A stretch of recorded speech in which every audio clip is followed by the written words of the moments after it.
It is a great night to be a Mountaineer wherever you may be. As the great Tony Caridi would say, in this time, it has absolutely zero to do with what happened on the basketball court, but what happened in a different kind of court, a court of law.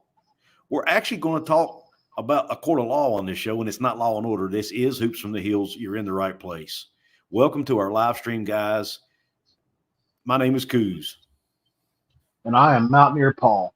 And we present to you another live edition of Hoops from the Hills. Screw you, NCAA. What is up, guys? Paul and I are ecstatic to be bringing you this episode tonight. We are going to talk about the news that broke a few hours ago about the NCAA not being allowed to enforce their transfer rules for at least the next 2 weeks. Okay. But before we get into it, we're going to give a shout out to our channel sponsor, the great Dutch Miller Automotive. Near you. This episode of Hoops on the Hills is brought to you by Dutch Miller Automotive, where friends and family pricing means you get the best deal right up front on any new or pre-loved vehicle in stock every time. With brands like Chevrolet, Chrysler, Dodge, Jeep, Ram, Kia, Hyundai, Ford, GMC, Buick, and Subaru, the Dutch Miller Automotive family is always growing and ready to put you in the car or truck you've been searching for. Check out our inventory across West Virginia at DutchMillerAuto.com or come in today to the home of friends and family pricing. Only at a Dutch Miller Automotive store near you. Near you, baby. And by the way, guys, they do have some locations outside the state of West Virginia. So go online to their website, DutchMillerAuto.com, to see if they do have a location near you, literally. All right. So here's the deal. Today was the day the hearing was held. There was, I think, 6 different states represented, 6 attorney generals, however you pronounce it, however you say it. I like attorneys general. I like that better. We're basically suing or asking the NCAA or asking the courts to grant them against the NCAA. See, let me back up. I'm having trouble getting these words out. You can tell I'm not a lawyer. 6 different attorney generals went to court against the NCAA, asking for a temporary restraining order on the NCAA transfer rules. Basically asking, hey, you can't enforce your rules because they're not legal. You're keeping these guys from making NIL money. You're violating antitrust law. That was the gist of the argument, right? And then RaeQuan Battle also had a case of his own. They combined those 2 cases into one today, is my understanding. They were asking for a temporary restraining order to basically tell the NCAA, hey, you can't keep these guys from transferring, or these players. I shouldn't say guys. You cannot keep these student athletes from transferring because you're violating antitrust law because they no longer can make money through NIL. Well, the judge ruled in favor of the 6 states and RaeQuan Battle by giving them a 14-day temporary restraining order where they, for the next 14 days, any player anywhere basically can transfer, is essentially what's happening right now. So just real quick, there are a lot of tweets and stuff we can share, but right now, Paul, I just want to get your initial thoughts. Well, this would be a nice time to segue over to be a little bit selfish really quick. I just did a live stream on the ramifications of this 14-day window. Guys, don't forget that it goes both ways with this. Yes, it's great, and it's good news, and we're going to be happy for the rest of the night. One possible negative to this means that anybody can transfer, no matter who it is, don't matter how many times they've transferred in the past. That anybody can move right now without consequence. Keep that in mind. So I did that a live stream about that, and go check it out if you get time. But my thoughts on this are, we haven't got word about Noah Farrakhan yet, and I'm just as excited about him as RaeQuan Battle, but I'm more excited for RaeQuan Battle because of everything he's had to battle, right? And everything he's gone through. Noah was pretty much sitting on the bench expecting to play next year. Here's a couple questions I have. What's the lineup going to look like? That's number one for me. I want to know what the lineup's going to look like, and I have a feeling we may find out tomorrow, but because Josh Eilert does speak tomorrow. But if not, we'll find out on game day against UMass. RaeQuan Battle, it can't be understated. We know he's at least going to play, so we'll go on him first. It really can't be understated. This is a guy that scored 27 against K-State in the tournament and was the best player on the floor. That includes Naquan Tomlin that just went somewhere to Memphis. So he is a 6'4" to 6'5" wing that is extremely explosive. He can jump straight out of the gym. We're talking 40-inch vertical. His chin can hit the rim. He can jump that high.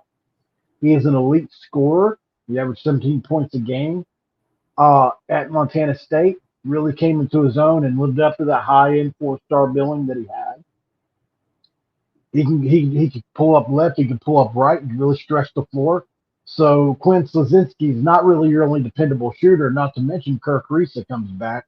No more doubling Jesse Edwards. The impact of this one player means that Kobe Bryant, who was really coming to his own, even though he struggled a little bit against the higher-end guards, I think it's more of an experience thing, is going to come off the bench now and can really slide into that Joe Toussaint role, right? Mm-hmm. So you've got that. And then if Noah Farrakhan can play for this team, guys, that means you're adding a second RaeQuan Battle. He is not 6'4", he's only 6'2", but he jumps even higher than Battle. He's got a bigger vert. He can hit. He hits the logo threes like they're nothing. He's a really, really, really good shooter. Played with Monty Bates at Eastern Michigan, who is a flat-out elite scorer in his own right. They were a really great duo last year. If you haven't seen Noah Farrakhan, guys, just prep yourself just in case. Go check him out. If they add him to the lineup, I don't know where he would slot in. He would at least be the sixth man off the bench. But if he started, you're talking about an elite top 15 in the country, 3-guard lineup of Kirk Risa, RaeQuan Battle, and Noah Farrakhan, surrounded by Quinn Slazinski, who's turned into a top 10 or 15 Big 12 player this year, really come into his own. And oh, by the way, the number 4 overall transfer portal getting Jesse Edwards. No more doubling Jesse Edwards. It really can't be understated how big this could all be for us. We're talking about there's no way we're not a top 25 team now if this all goes down like we're all dreaming and hoping it would. Can we just get a break at West Virginia one time? You know, and if this happens, guys, I'm not trying to get you hyped up. This is the real deal. We're going to be good. Yep. Been trying to share some of these comments as Paul was talking here. Some really good comments, guys. Keep them coming. If you want to make sure we get to your comment, you can always drop a super chat. There's a $sign near the chat box. It will highlight the comment, puts it over in a separate spot for us so we can see it. Puts a star beside it. It's also a way you can support what we're doing here. So it's basically a way to make a donation to our show, but also make sure your comment gets read at the same time. And it allows you to steer the conversation in whichever direction you see fit. All right. Now I'm going to share some of the articles or tweets that were put out today on this. And almost every one of them are going to come from Mr. Ethan Bach, a friend of the show here. He was on top of this all day long. As was Ross Dellinger, by the way, with Yahoo Sports. I have to give him a shout out as well. He committed to Memphis, Shannon. Yeah. Here's the first I want to go over the we'll get to some of this stuff in a minute. Some of this I don't want to jump too far ahead.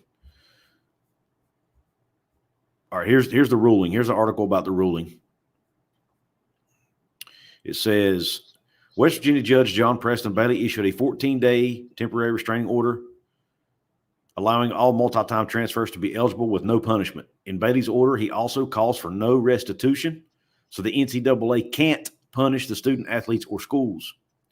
Here's what Bailey had to say about restitution in his 31-page order. And I'm not sure. I'm not going to read the whole thing. No, read all 31. I'm just kidding. Yeah, but basically the gist of it is, guys, they're eligible. For 14 days, all multi-time transfers are eligible. Like Paul said, now this could come back to bite West Virginia, especially on the football side. But even in basketball, heck, Quinn Slazinski could decide he wants to transfer. Now, he's not going to, I don't think. He loves it at West Virginia, but that's just an example. the guys could leave our team too. You know what I mean? If they wanted to. But more than anything, it's a victory for the Mountaineer basketball program, which they have not had since June. Let's face it. As far as off the court, anyway. But at the bottom, at the end, it says, so in summary, West Virginia is allowed to play Battle and Noah Farrakhan for the next 14 days without future punishment towards the program. And one of the questions I was asking, and some others I saw on social media were asking, was how would it impact? Let's say they come back and play 3 games. Okay, well, at the hearing on the 27th, they reverse the decision and decide they're going to enforce the NCAA policy, and those players have to sit again.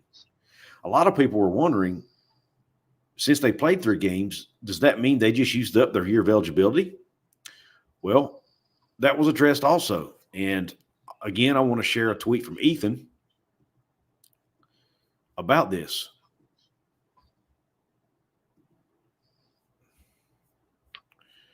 Let me go back to the top. I think it was one of his first ones here, actually. It says, from Amanda Christovich, I'm sorry, at Front Office Sports. She said the following: NCAA spokesperson clarifies info on new transfer rule developments to Front Office Sports. The Ohio versus NCAA court ruling says that for the next 14 days, athletes can be eligible to play even if they didn't get a waiver after a second or third time transfer. If that ruling is overturned after an athlete plays a couple games, the athlete will not lose a year of future eligibility. The games won't count as a year of eligibility.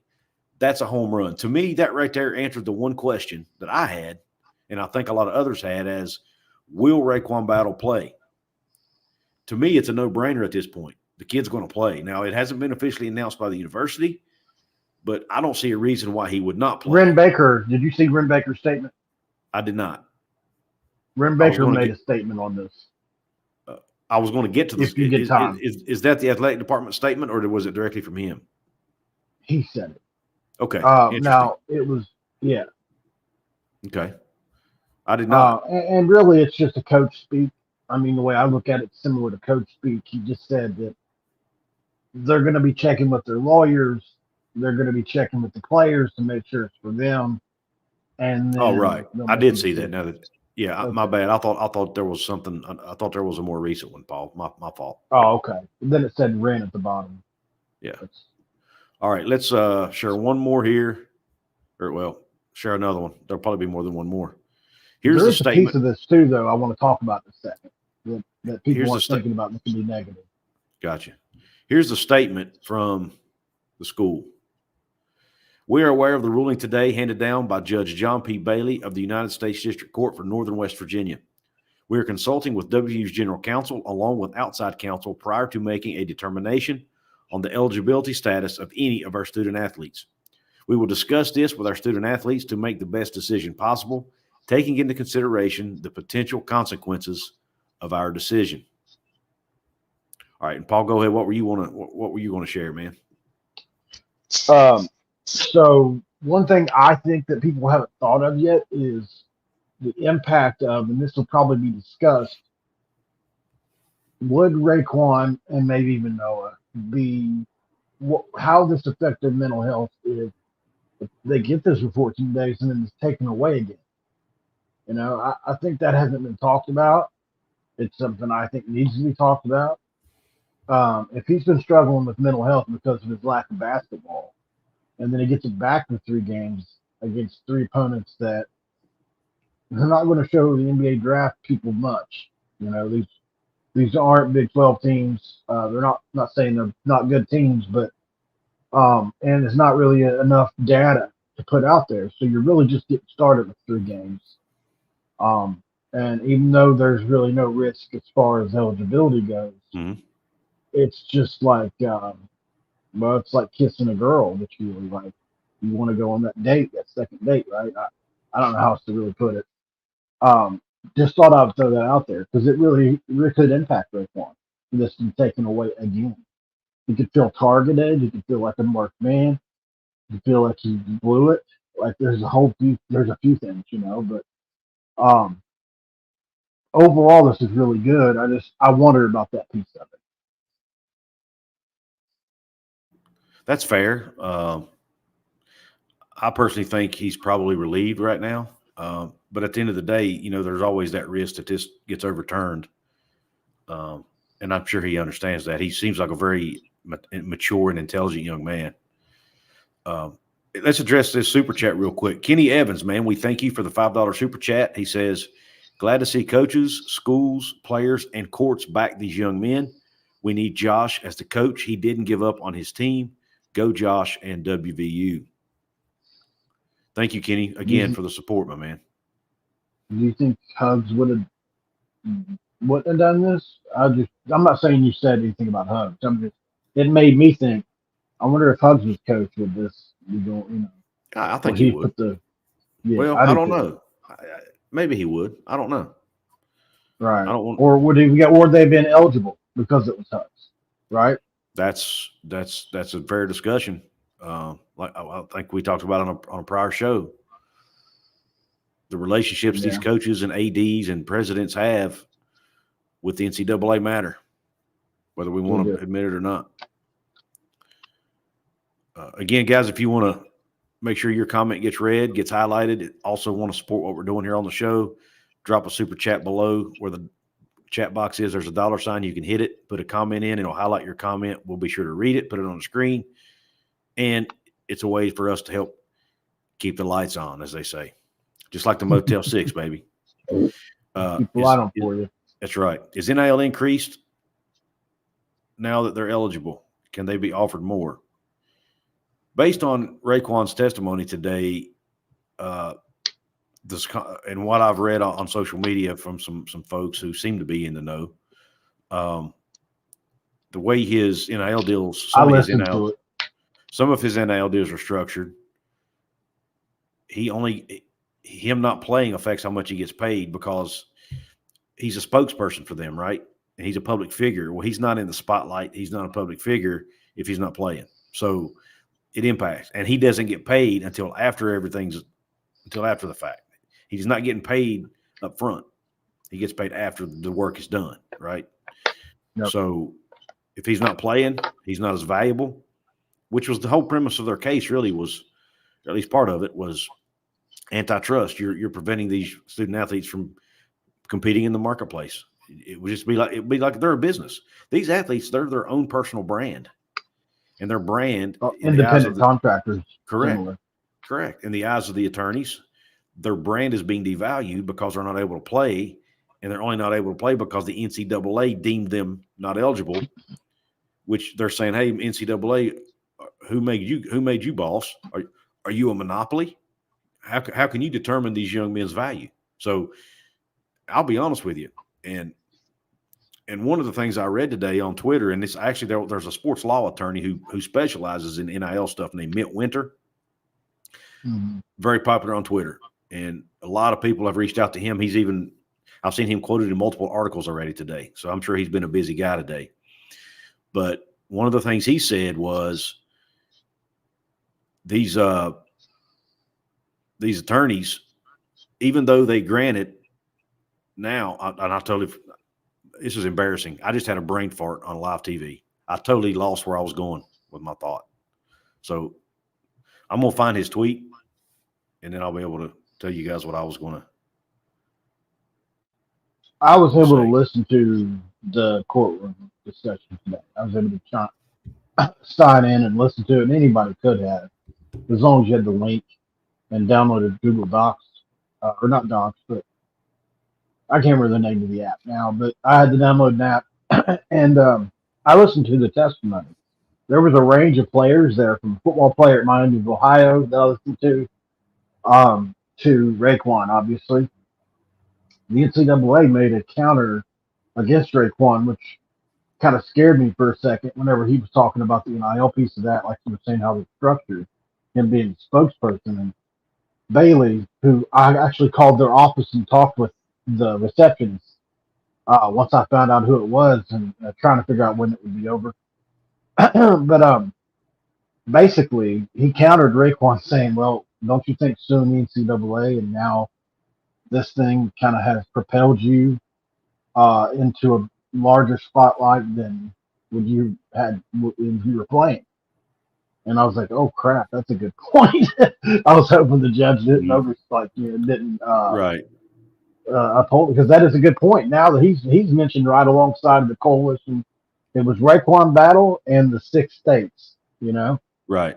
And so kind of that point was, doesn't that make you kind of a bigger celebrity now, kind of by suing us? So, but nobody really bought it. But yeah, so anyway, listen to that today. RaeQuan was the most impressive too. I'm not being biased here. He was truly very impressive on this thing. Yeah, and they were trying to hammer him too, man. They were. Bailey was, yeah. He was very dismissive to everybody.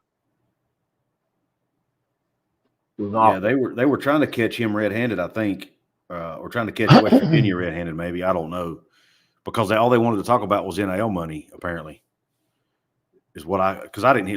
If you listen to it, you can probably vouch for that. They kept wanting to try to. They wanted to keep getting. They didn't want to talk about his mental health issues. They wanted to talk about NIL deals and things like that. Yeah, trying to make him basically trying to ruin his credibility. I reached out to another friend of the show, Travis Kenobi. Most of you probably know from Last Word on College Football. He's an attorney, and he also does some writing for Last Word on College Sports, Last Word on Sports College Football, and he's a West Virginia fan. And he and I have been chatting about this, and he was talking about how they were probably the point of the questioning was probably to try to hurt RaeQuan's credibility. But in the process, they might have been also trying to uncover some things about West Virginia, which Travis pointed out. West Virginia, no athlete goes into an NIL deal without the school approving it, and without their staff and back office folks looking over it, compliance people looking over it. So I'm sure he's okay. But the way he answered a few of those questions kind of made me think, did he just incriminate West Virginia by what he said? I'm sure he didn't, but it almost kind of came across that way. He told him he would play for free. He said it out loud. Did he? That's awesome. Yeah, that's awesome. And I believe him. We got another. Another super chat. Again, Kenny Evans, thank you, my brother. He says the NCAA should be sued and have to compensate the players for their lost money. That's probably that they have been actually to a degree, Kenny. Not the same. It's not exactly the same, but the Grant House case that the NCAA is facing right now is about that. Actually, a former swimmer at Arizona State has sued the NCAA for back pay because NIL didn't become a law until 2021. So he's saying that, but athletes before 2021 got screwed because they didn't get NIL money. So he's trying to get back pay for some of those athletes, and they're probably going to win. And it's going to cost the NCAA and Power 5 conferences billions of dollars. So that's another big case on the horizon for the NCAA. But thank you for the super chat, my man. We thank you for the support here. But what I was going to say earlier, before I had my brain fart and totally lost my track of thought. Sorry about that, guys. Is what Mitt Winter was talking about is the even if the way a TRO works, it's a temporary restraining order, but the hearing on the 27th it's an injunction, which basically it would be the similarities are an injunction would basically be a temporary restraining order, but it's for a longer period of time. It would be could be permanent. And he said normally a temporary restraining order isn't given unless the judge feels like there's a chance. For example, in this case, he wouldn't have given this temporary restraining order unless he felt like the NCAA was wrong. And if they're wrong now, they're more than likely he's more than likely going to think they're wrong again in 2 weeks when they go back for the injunction. See what I'm saying? I didn't explain as good as he did, obviously, but he's essentially saying the TRO wouldn't have got granted if the judge didn't believe the NCAA was wrong. I thought it was moving to a different judge in court in 2 weeks. Is it not? Well, it might. Well, I was going to ask that question. It could go to a different judge. Yeah, it goes up a level. I'm not U.S. sure. State court. Okay. But from what I was told. I'm and pretty that's sure it goes possible. up a level. I haven't seen that. I was actually going to ask that question if anybody knew the answer to that, because I don't, and I haven't so far. I've not seen it anywhere on social media. But yeah, I was told by Keenan that it goes okay, up. interesting.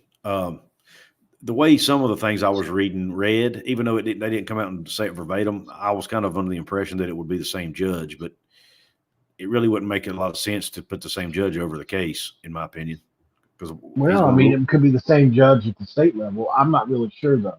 Yeah, I'm not either. I don't think they would use the same judge. I wouldn't think. But nonetheless, the NCAA, and let's face it, guys. Since when has the NCAA won a lawsuit? Every time they go to court, they lose. Yeah. So, and I don't know. Paul mentioned this earlier, and he talked about it a lot in his video. So I don't want to rain on his parade. But basically, this could be opening up a Pandora's box that, even though it might be good for us as West Virginia fans now, it could hurt us down the road, and it could be bad for college sports, at least from a fan perspective. Now, it'd be good for the athletes, but it might create even more chaos in college sports. I'm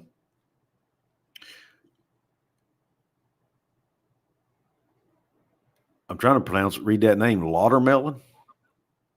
The starting five should be Creesa, Farrakhan, Battle, Slaz, and Edwards. Then our bench is Wilson, Kobe, Cook, and possibly play JoJo and Jeremiah. That's a good team in the Big 12. I don't disagree. I would argue that maybe you start Kobe over Farrakhan for now, at least, till he gets more comfortable. And again, he might be just as comfortable as RaeQuan is. I don't know. I don't know a lot about him. He hasn't gotten talked about as much because he hasn't been in the news as much. Can you share video on here right now? If I got it, I can. Can you look up the YouTube short with your Farrakhan? I don't think if everybody hasn't seen it, it's really mind blowing how good he is. He is truly an elite athlete. I don't know if he's going to play or not, but it's really exciting to project it because, man, he played for IMG Academy, first of all, which is basically the Alabama of prep schools. Right? They win no matter what. Yep. If you're not 4 or 5 stars, you don't go there. And he was absolutely dominant there. So, did you find it? No, I don't see a short. Oh, they're all longer videos. The ones I'm seeing. One quick second. I did see one that was only like a minute. You want me to do that one? Sure. Well, that one's from the dunk contest they did. Oh, okay. 1 second. I got a quick link I'll send you real quick. All right. Sorry, guys. This is what you get when you're on live here. We're making changes on the fly here. This is not rehearsed, obviously. But yeah, he's an absolute. Here it is. I found it, Paul. Okay, I'm coming back. Okay. Our viewership just keeps growing. Go ahead, buddy. Hold on. If you haven't seen Noah Farrakhan, this is the guy. All right, guys, here we go.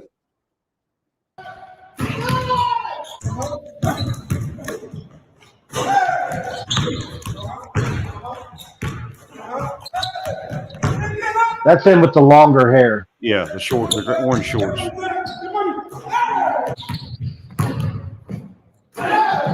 All right. That wasn't the video, but that still showcases some of his stuff. Yeah, that was the only one I could find. Right.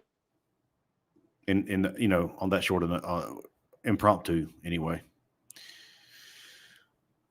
Yeah, Farrakhan's videos are amazing. You guys go check out the dunk contest that he did during their fan event in preseason that they do every year. They held a dunk contest this year, and it was between him and Pat Sumnick. And my gosh, man, some of the dunks he was doing are unbelievable. All right.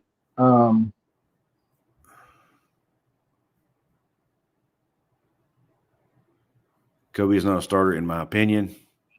He has struggled way too much to be a junior.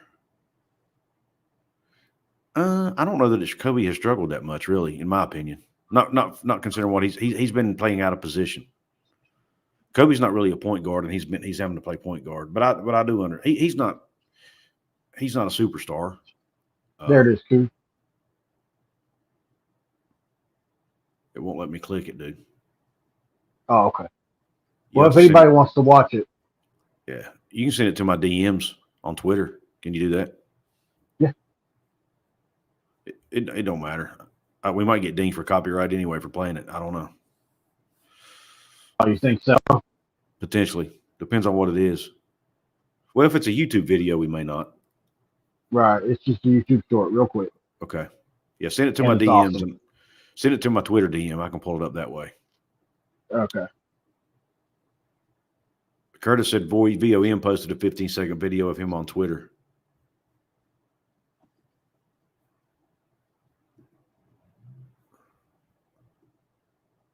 Sent. All right. You won't regret it. I wanted y'all to see his jump shot because it is truly it's wet, right? To use a term the kids use. He is an elite shooter too, man. And I really want to see him in the lineup. I really do. All right, here we go. Let me turn the volume on. Well, there is no volume on this one. Couldn't get an electrifying game. He was a walking highlight reel who threw down some of the nastiest posters we have ever seen. He was once regarded as the best point guard in the country, but during his senior season, when he transferred out of IMG, he really fell out of the spotlight, raising the question of where is he now? Noah received numerous Division I offers, but ended up committing to that jumper. He didn't find a lot of success with the Pirates, which led him to transfer to Eastern Michigan. And he had a very productive season this past year, averaging 17 points a game. Noah is teaming up with Amani Bates this upcoming season, and I'm certain this duo is going to dominate. Where are they now? One of the most popular players high school basketball has ever seen, Noah Farrakhan. All right, guys, that was and he was on the same team as Amani Bates at Eastern Michigan. Is that correct, Paul? Yes. What a duo! Shout out to Strictly B-Ball for that video. I'll leave a link to it in the description just to give them credit for that. Noah's a 3-level scorer. He and RaeQuan are really so similar. They really truly are. RaeQuan's bigger and longer, but outside of that, you're splitting hairs between them. I mean, they're both so good. Obviously, they both average 17 points a game in a season at the mid-major level. So, I mean, both are really good players. So, I really hope he decides to play. I do. Yeah. And I do too. And I really think, based on what Mitt Winter is saying, what I've heard others say on social media and in some of these articles I've been reading, the chances are good that this ends up that this temporary restraining order ends up being permanent or at least longer term. So I think somebody said through the winter sports season, right? Maybe, yeah. At least it could be implemented for a year or through another season, whatever. But yeah, it's so I expect they'll probably play, especially RaeQuan. I don't have any doubt in my mind RaeQuan, even though it hasn't been officially announced yet. I have no doubts in my mind RaeQuan will play. Now, look, guys, this is live. News could break while we're on here. If it does and you see it, let us know in the chat box. Oh, somebody said earlier. They said Ethan posted a tweet that said, this even affects Omar Silverio. Interesting. Could you imagine if Omar Silverio was somehow able to come back and play? It would be amazing. I don't know the situation there, if he's playing pro ball already or what. I think he is. I thought I heard that he was already. Yeah. That would suck. Yeah, I saw. Now, I don't know that for sure, but I read somewhere that he was already playing pro somewhere. Yeah. Well, it's your fault if he is. Yeah, I know. I'll take the blame. Here's Patrick Morrissey's Attorney General Patrick Morrissey. Here's what he had to say. Let me find it here.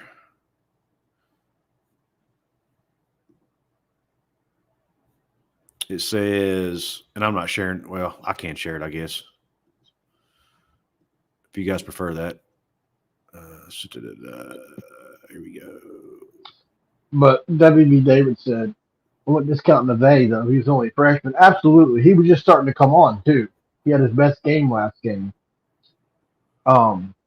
Yeah, absolutely. He's going to be a force for us down the stretch. He's going to be a liability on defense, but he can score and rebound and get hustle points, too. All right, it says, West Virginia AG Patrick Morrissey releases a statement on the TRO against the NCAA's transfer rule.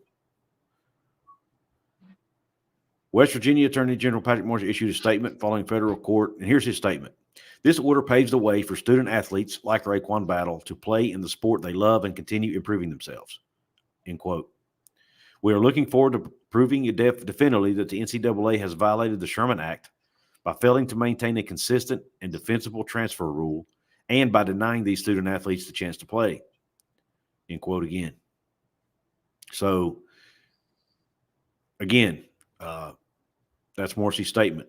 And I'm sure the Attorney General from Ohio probably did one too. I haven't seen his. Have you seen anything from him, Paul? No, everything I've seen from him from Morrissey. I haven't really thought to check on him yet.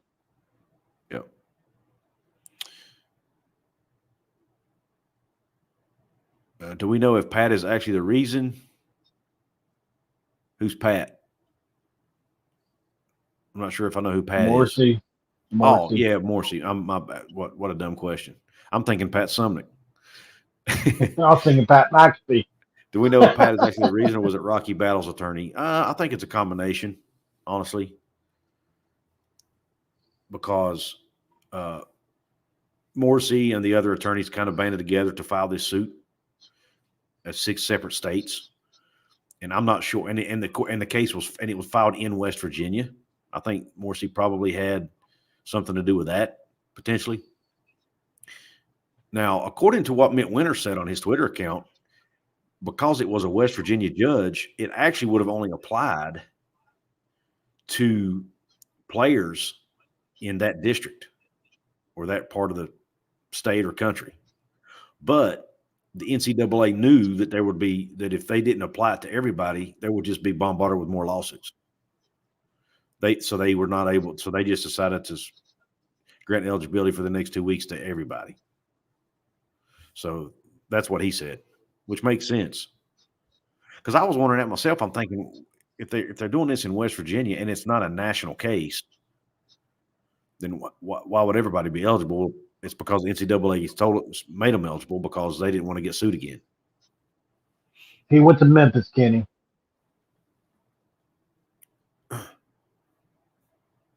We lost out on him. So yeah, Penny Hardaway. He wasted no time. He got it over with quick. Watching this live, whether you're watching it on the replay, I know this has been kind of choppy and jumpy, but hey, we're live, so we're kind of making decisions on the fly here to pull up articles and videos and whatnot. But that's, to be honest with you, that's what makes this fun. It's Paul and I Paul and I would be doing this anyway, so we might as well let you guys watch it, right? Yeah. But yeah, be sure to like it, comment. Like I said, whether you're live or on the replay, the comments always help. Subscribing to the channel. If you're here at Hoops from the Hills and you didn't know about us, you're not subscribed yet, what are you waiting for, man? We talk West Virginia hoops all year long on the channel. There is no off season from the Hills. It's a good question, Anthony. Yeah, there are. I don't know them by name. I know that now that this 2-week transfer, this 2-week window is open, that means potentially somebody from another team that have to be in the portal right now could transfer without consequence to us to play. Now, obviously, in 2 weeks that could all end, but it's something to think about. And everybody's tampering. I'm not saying we are, but I wouldn't be surprised if there's somebody that's willing to come to West Virginia and really back up Jesse. We'll probably find him. Yeah. I love the fact that this guy's named Seth Wilson. I just love it. You got to put him in there. And Kenny, he can't redshirt. He's already been playing. He's already played 9 games, brother. Once you're played, you can't redshirt again. You can't redshirt after that. 50 likes. We don't have 50 likes. What are you guys? What's going on in here, man? No, I'm just kidding. Thank you, Jacob, for the super chat. We need to get God's Love. God's Love is that player that they were looking at a few weeks back that could be a midseason transfer. I haven't heard anything else on him. It's kind of when Jose Perez come back. No. No, that ship has sailed, brother. No. He'd be booed out of the Coliseum. Yeah, he is one disliked former Mountaineer. I can tell you that. I don't know that the term once a Mountaineer, always a Mountaineer will apply to him. Especially since he never played a game. Yeah. But yeah, West Virginia could definitely get more players in the portal. There's no doubt. Well, guys. Well, that's the kind of the point, I think, Cole, is he could transfer right now without consequence and come back truly and play. Yeah. Because keep in mind, the semester ends around Christmas time, and the second semester starts sometime in January. Say for instance, afraid Paul. That's great, man. I love it. But the second semester starts in January, and these guys we call each other out. Guys can transfer mid-year over to another school if they wanted to. It was just grad transfers that could basically do that, or guys in extenuating circumstances. But now I guess everybody can. But yeah, it's going to be an interesting 2 weeks across the country, to say the least. It'll be interesting to see how many players actually take advantage of this and transfer within the next 2 weeks. And that's on top of the football transfer portal craziness that's going on right now. It's going to be a wild ride, folks. A wild ride. Yeah. Guys, Paul has a better Jordan collection than Jose. That's the real reason Jose left. Do what, Paul? If you haven't liked the video, please like it. Definitely subscribe to the channel, man. And we appreciate you guys for all the support. And if you can toss a couple shares out there, that'd be cool. Share the video. So and really it, man. Yeah. And one more thing, guys. And Paul and I haven't even discussed this yet, but I don't even know if he knows it's in there yet, but in the description box, you will see a link to StreamYard. If any of you guys are thinking about getting into content creation, or you already are a content creator, or you do, if you are a person who does Zoom calls for work or stuff like that, use StreamYard. If you want to sign up for StreamYard, use the same streaming service Paul and I are using. You hit the link in the StreamYard in the description of this video.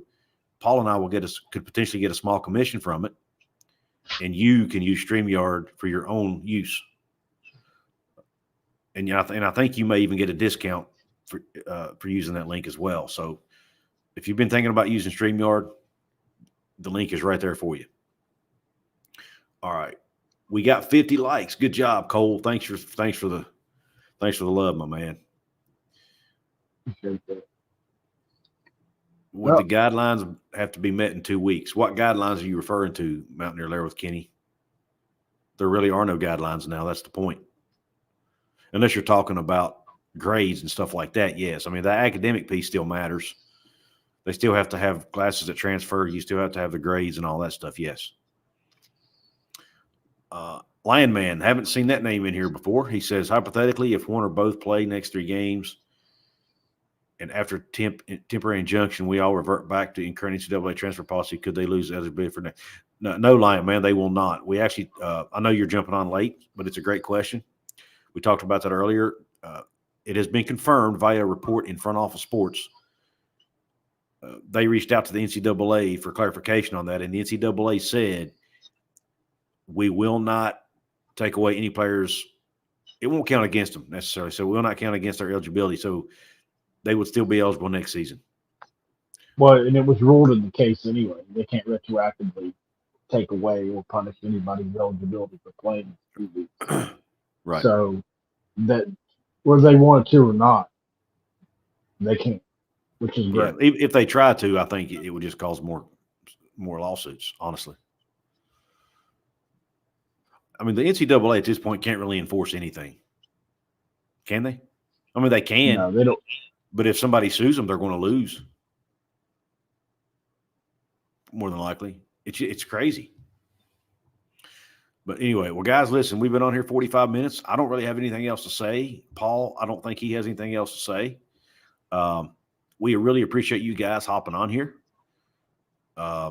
We appreciate the support. We appreciate you guys watching our show. I think this might be one of the bigger live streams we've ever had, one of the biggest turnouts. And we literally advertised it 15 minutes before we went on air. So thank you guys for hopping in here. And for all you people watching it back on the replay, thank you as well. You're just as vital to our show, and we appreciate you. Don't forget to like, share, comment, and subscribe. We need all of that. We need all the help we can get. I talk to people all the time that still don't know that Paul and I have this channel. I have almost 7,000 subscribers on my football channel, and a lot of them still don't know that Hoops from the Hills exists. So spread the word, folks. I think, Paul, you got any parting words for the people? Screw the NCAA. And we're done. Go to DutchMillerAuto.com.